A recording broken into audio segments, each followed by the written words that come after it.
सहनशील इतना होना चाहिए, आंतरिक विकारों का पूर्ण रूप से सहन करने का स्वभाव बना लेना चाहिए। आंतरिक विकार, काम वेदना, क्रोध की जलन, लोभ की प्रवृत्ति, मोह की ममता, अहंकार का मद, किसी भी वस्तु व्यक्ति स्थान को लेकर, और मात्सर्यता, किसी की उन्नति देखकर अंदर ईर्ष्या होना, इनको सह जाए। ऐसा नहीं कि उपासक के हृदय में ये स्फुरित ही नहीं होते, ये तो सिद्धों के हृदय में स्फुरित नहीं होते, लेकिन साधक के हृदय में स्फुरित होते हैं। पर वो इनको सहता है, इनके अनुसार कोई चेष्टा नहीं करता। अंदर की मार को जो सह गया वही महापुरुष कहा जाता है। जो मद को, मोह को, मदन को, तीन को परास्त करता है उसे महापुरुष कहते हैं। कोई अहंकार नहीं, कोई भी काम कामना वासना नहीं, किसी से कोई मोह ममता नहीं, सब में अपने भगवान का स्वरूप देखकर सब जीवन शो प्रीति। मद, मदन, मोह विजयी वो महापुरुष। फिर विजयी होने के लिए इनको सहा जाता है, बस इसी से आप जीत जाएंगे और ये हार जाएंगे। जिसने सहने का निश्चय कर लिया वही महाभागवत। सहत सहत बाढ़े भगति, उसके हृदय में भक्ति का प्रतिपल ऐसा स्वरूप बढ़ता रहता है कि वो अन्य का चिंतन करने की वृत्ति ही खो देता है, अनन्य चिंतन में डूबा रहता है। बाहरी कोई गाली दे, मारे, तिरस्कार करके निकाल दे, सह जाओ, सह जाओ, तुम पवित्र हो जाओगे, तुम महान बन जाओगे। ये संसारी पुरुष इसे नहीं समझ पाएंगे क्योंकि अहम है। कैसे सह जाऊं? वो हमको ऐसा बोलेगा, हम सह जाएंगे, फिर वो और बोलेगा, नहीं वो बोलने लायक नहीं रहेगा, आप सह जाओ। ये आपका सहनशीलता का स्वभाव ही उसको परास्त कर देगा। सबसे बड़ा बल क्षमा, और वही क्षमा उसका परिवर्तन कर देगी। नहीं परिवर्तन करने लायक है, दंड देने लायक है, तो उसका पतन भी हो जाएगा, बहुत बुरी तरह से नष्ट हो जाएगा वो। उमा क्षमा साप होते भारी, दोनों तरह की मार सह जाए वही महात्मा, चाहे गृहस्थ हो या विरक्त हो। तितिक्षा पहला लक्षण है भगवत प्राप्ति के उपासक का, सहन करना। इसे अंदर बैठा लिए, ना तो किसी से कहना है, ना किसी से सहयोग लेना है, चाहे बाहरी आक्रमण हो चाहे आंतरिक। चुपचाप अपने आराध्य देव का विधान देखना है, बस आप जीत जाओगे माया पर। आप मन को अपने अधीन कर लेंगे, जो बहुत कठिन बात है। श्रीपाद प्रबोधानंद जी महाराज करुणा करके कह रहे हैं, अय उपासक, चांडाल स्वखरादिवद यदि जनाः कुर्वन्ति सर्वे तिरस्कारम दुर्विषहंच तेन नहि मे खेदस्तनीयानपि देवा दिव्य में च भूत निवहा प्राणाश्च दद्युर्महा स्नेहातुष्टमतो न मे गुरुतृषो श्रीवृंदावनीये रसे। ऐ मित्र, ऐ सखे, मेरी बात मान ले। जो नीच पुरुष के द्वारा किए हुए अपमान को मुस्कुरा के सह जाता है, वो प्रिया प्रीतम के प्रेम को सहने की योग्यता प्राप्त कर लेता है। ये शर्त है। नीच पुरुष, आप शरीर से उसे दंड देने में सबल हैं, आप तप के द्वारा उसको नष्ट कर सकते हैं, हर तरह से आप उस पर शासन कर सकते हैं। ऐसे होते हुए भी आप किसी भी तरह का उसके लिए कोई दंड विधान नहीं करते और वो आपको गाली दे रहा है। हो सकता है वो आपके शरीर को भी चोट पहुंचा दे, आप मुस्कुरा के चल दिए तो आपको वो वस्तु मिलेगी जो बड़ी बड़ी साधना से नहीं मिलती। ये रहस्य है। यह रहस्य जल्दी किसी की समझ में नहीं आता है। अगर समझ में आ गई तो समझ प्रिया प्रीतम के चरणों तक पहुंच जाएगी। प्रार्थना मान लीजिए, सहन करना प्रिया प्रीतम को प्राप्त करना है। कहने चांडाल स्वखरादिवद, जैसे कोई गधे को, कुत्ते को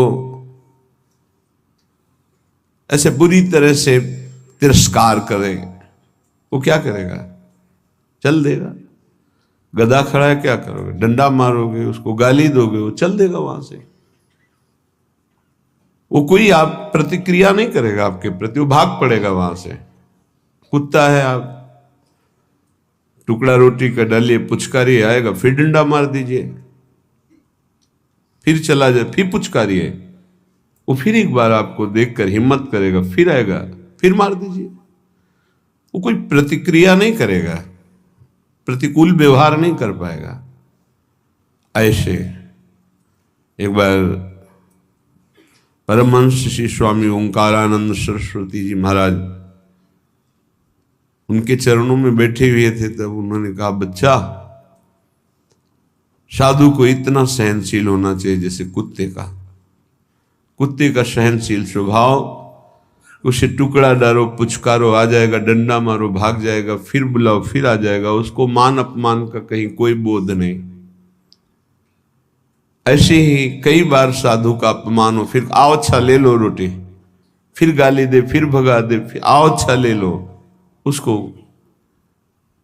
कभी बुरा नहीं लगना चाहिए और आखिरी बात तक फिर हाथ फैला देना। लाइए, ये बड़ी बात जो महापुरुषों में पाई गई, ये बड़ी बात पाई गई। मानापमान का किंचन मात्र भी कोई प्रभाव नहीं। श्वान की तरह जैसे उसको मान अपमान का कोई, तब वो त्रिभुवन पूज्य ब्रह्मा के द्वारा भी नमस्कार योग्य हो जाता है। ऐसे महापुरुषों के पीछे भगवान डोलते हैं कि इनकी चरण रज हमारे ऊपर पड़ जाए। स्वयं भगवान कहते हैं, मैं ऐसे भक्तों के पीछे डोलता हूं। निरपेक्षम मुनिम शांतम निर्वैरम सम दर्शनम अनुब्रजाम्य हम नित्यम पूये त्यंगुरेणु भी। हे, बहुत बढ़िया अवसर है, सह जाओ। जब कर्म भोग आता है तो किसको गाली दोगे? सहते हो ना, तो एक कर्म भोग मानकर सह जाओ। अंदर विकार आवे तो सह जाओ, बाहर कोई अपमान करे, गाली दे तो सह जाओ। बहुत ऐसे स्थान पर पहुंच जाओगे जहां सुख ही सुख है, दुख का लेश नहीं है। और ये अपमान करने वाले, निंदा करने वाले वहां पहुंचाने में हमारा बड़ा सहयोग करते हैं। इसलिए कभी इनका बुरा ना सोचे। करत जे अनशहन निंदक तिन्हु पे अनुग्रह कियो। हे भगवान, इनको कभी दंड मत देना, इनकी बुद्धि शुद्ध कर दो, इनका शरीर स्वस्थ रहे। नाथ, ये तो यंत्र मात्र हैं आपके मंगल विधान कराने में, हम इनको बिल्कुल दोषी नहीं मानते। ऐसा स्वभाव भक्तों का होता है। कह रहे हैं कि नीच पुरुषों द्वारा, जैसे चांडाल आदि हैं, चांडाल कहते हैं जो चतुर्वर्ण से रहित, जो मांस मदिरा व्यभिचार हिंसा इस तरह के आचरण करता है, उसे चांडाल कहते हैं। तो कुछ भी खा सकता है। शास्त्रों में कुत्ते का मांस खाने वाला, ऐसे नाना प्रकार के कुमार्गगामी प्रवृत्तियों में जो हर्षपूर्वक चलता है उसे चांडाल कहते हैं।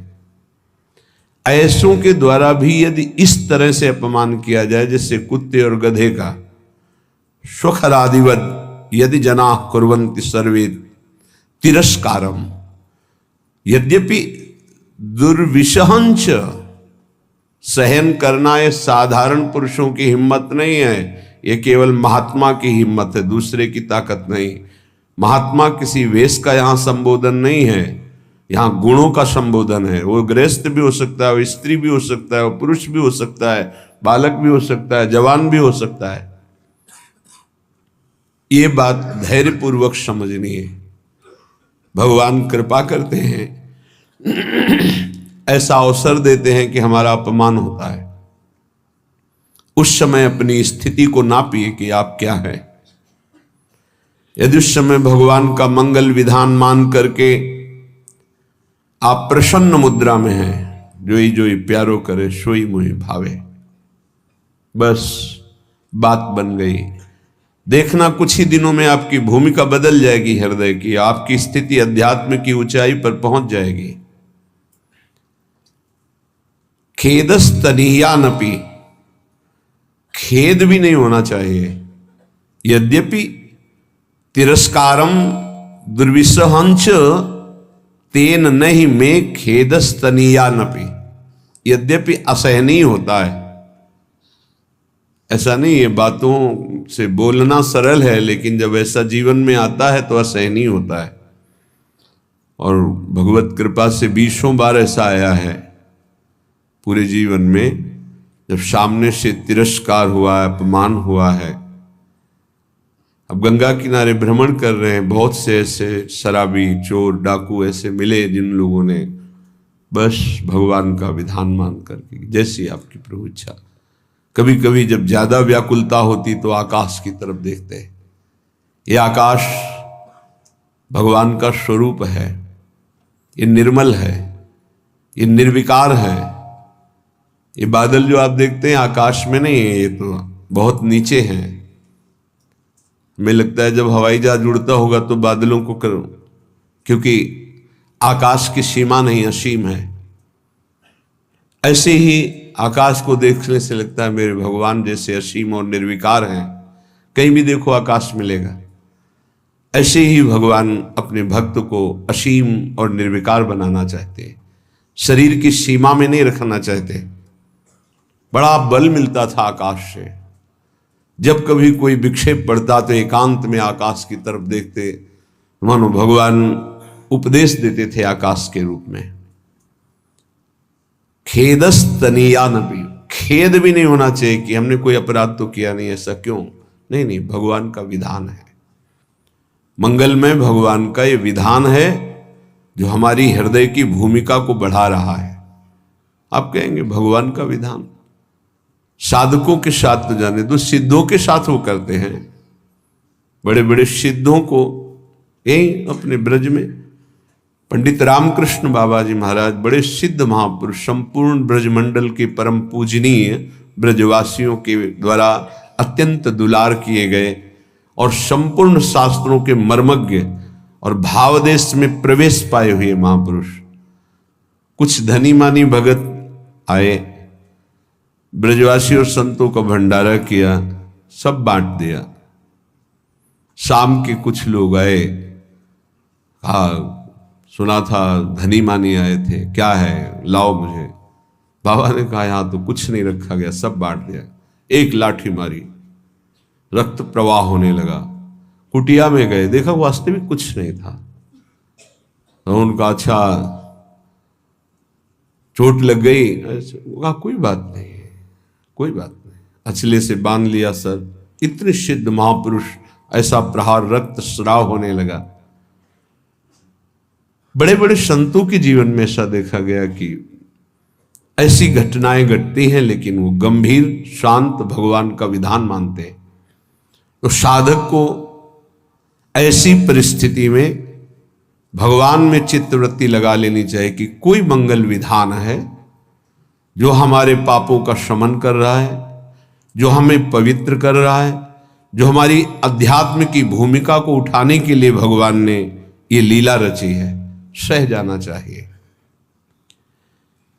देवा देव्य इमे च भूत निवहा प्राणाश्च दद्युर्महास स्नेहास तुष्टमतो नमे गुरुतृषो श्री वृंदावनी ये रसे। वृंदावन में जितने वास करते हैं, चाहे वो पशु पक्षी हों, वृक्षलता हों, या भगवान शिव गोपीश्वर के रूप में विराजमान, या जो भी देववृंद, व्यक्त अव्यक्त महापुरुष, मैं सबसे बहुत तृष्णाशील होकर के याचना करता हूं कि आप हमसे संतुष्ट हो जाएं और मुझे कभी किसी अपराध के कारण वृंदावन से बाहर ना निकाला जाए। ये वृंदावन का जो महायश है वो समापन की तरफ प्रार्थना कर रहे हैं।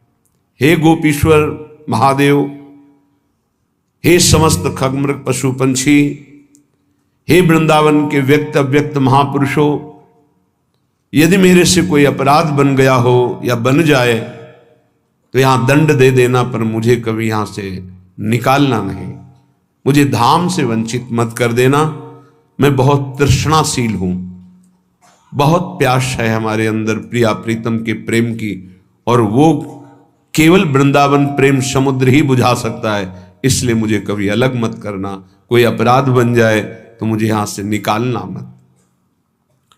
मेरे लिए और कोई संतोष विधान नहीं हो सकता। श्रीपाद कह रहे हैं मुझे और कोई संतोष प्रदान नहीं कर सकता कि हमारे अंदर दिव्यता आ गई, सिद्धियां आ गई, संतुष्ट हो गया। नहीं नहीं, मुझे केवल वृंदावन चाहिए।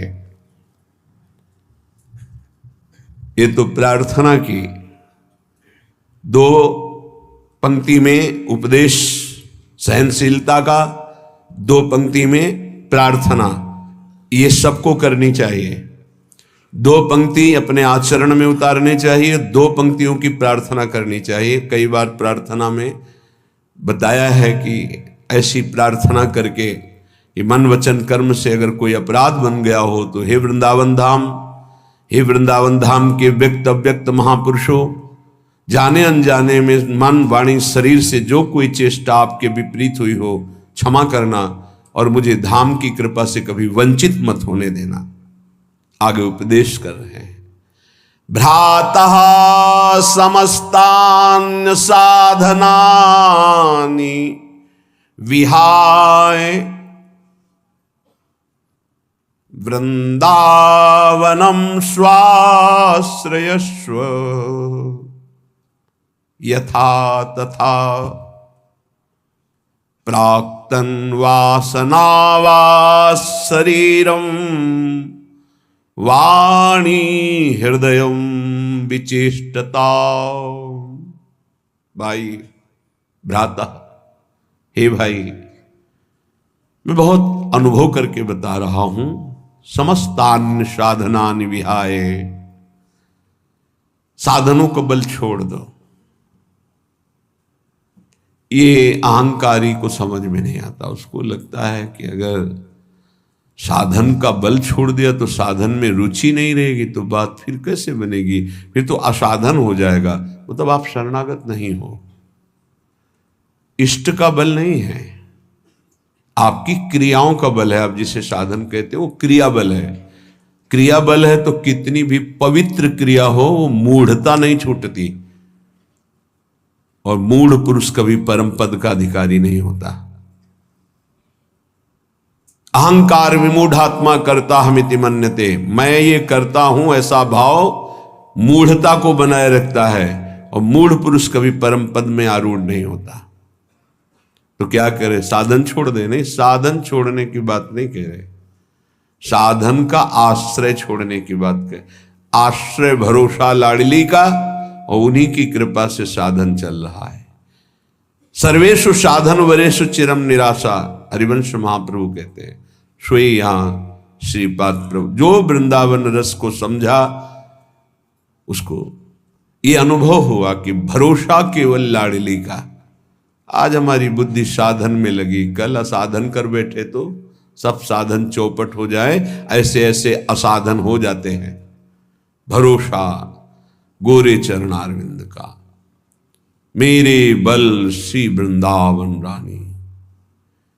जाहि निरंतर मोहन सेवत बन विनोद सुखदानी मेरे बल। श्री वृंदावन राज।